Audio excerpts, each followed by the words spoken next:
So here's the backstory. The TLDR. I don't know if am I saying the acronym right? TLDR. What does that? No, that's absolutely. What does that? No, too long didn't read. That's what it means. I had no idea. I thought it was like truth, little, be told, or like it took me forever to figure out what TBH stood for. I was like, I don't get it. Like all these kids at work were slacking me, TBH, and I'm like, I don't know. That sounds like an issue with you and your doctor. Need to sort that out with your IBS. You are showing your elder millennialness.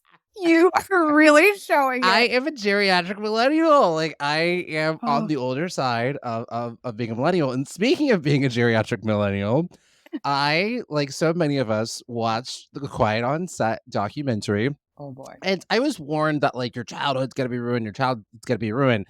But because I am a geriatric millennial, I had kind of missed the boat with what was happening with a lot of these kids. So if you're not familiar with the Quiet on Set documentary about all the abuse that was happening on the Nickelodeon sets here in Hollywood, California. Like it was the guy. There was a guy that ran. It was largely in the Dan Snyder era of Nickelodeon. So like again, I am an elder millennial. I am considered a geriatric millennial. And so like I had pre-Dan Snyder. So I had like Clarissa Explains It All. Are You Afraid of the Dark? Like that era. So yes, like we had that kind of stuff. Like the first iteration of all that.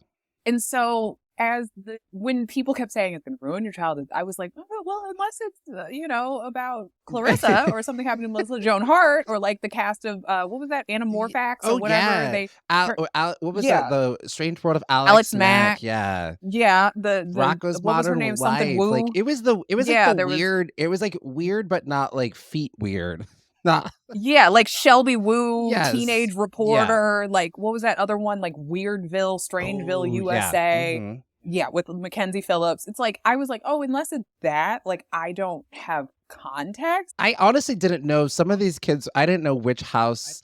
I knew. I thought all these kids came out of the Disney house, like the Ariana Grandes and stuff. I didn't realize there was a difference between the Nickelodeon house and the Disney house. I knew. I think at some point I'd actually switched over to Disney because Nickelodeon got weird, and now we know why. Now we know why.